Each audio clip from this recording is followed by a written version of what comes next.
الله صلى الله عليه وسلم ألا كلكم راع وكلكم مسؤولون عن رعيته. وقال صلى الله عليه وسلم من تشبه بقوم حشر معهم أو كما قال رسول الله صلى الله عليه وسلم. সমাজের প্রত্যেকটি দায়িত্ববান ব্যক্তি সমাজের একটা পরিবারের গৃহকর্তা থেকে শুরু করে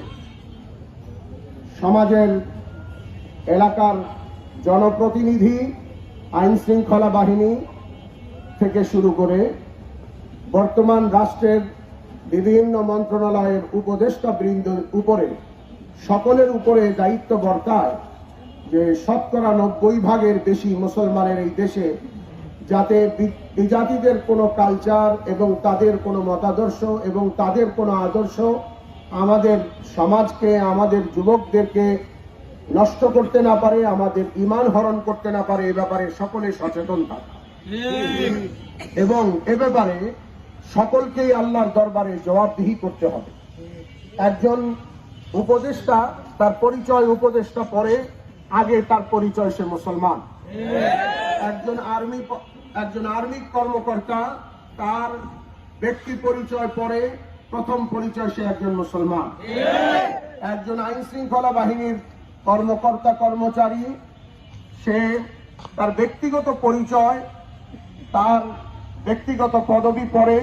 প্রথম পরিচয় সে একজন মুসলমান। এবং এই পরিচয়ের ভিত্তিতে আল্লাহর পক্ষ থেকে তার উপরে দায়িত্ব যে সে নিজের ঈমান আমলকে সংরক্ষণ করবে তথা তার উপরে যতটুকু কর্তৃত্ব দায়িত্ব আসে সে দায়িত্বের অন্তর্ভুক্ত প্রতিটি মানুষকে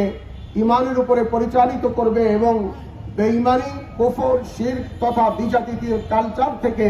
আমাদের সমাজকে হেফাজত করার সর্বাত্মক প্রচেষ্টা চালাবে। সেই লক্ষ্যে আমাদের দেশে হিন্দুদের কালচার থেকে এবং সূর্য পূজকদের কালচার থেকে আসা এই ঘুড়ি উড়ানো নির্দিষ্ট দিনে এবং বিশেষ করে এত অপচয় এবং লক্ষ লক্ষ কোটি কোটি টাকা এদেশে আকাশে এইভাবে উড়ানো, যে দেশে আজও শীতের রাত্রে বস্ত্রহীন বহু মানুষ রাত্রি যাপন করে, যে দেশে আজও বহু মানুষ চিকিৎসা ছাড়া ধুকে ধুকে মরতে হয়, সে দেশে লক্ষ কোটি টাকা আকাশে এভাবে উড়ানো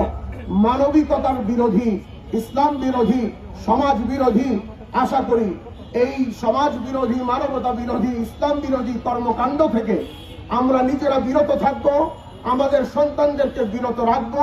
আমাদের ছোট ভাইদেরকে বিরত রাখবো এবং আইন শৃঙ্খলা সহ তথা দেশের সর্বোচ্চ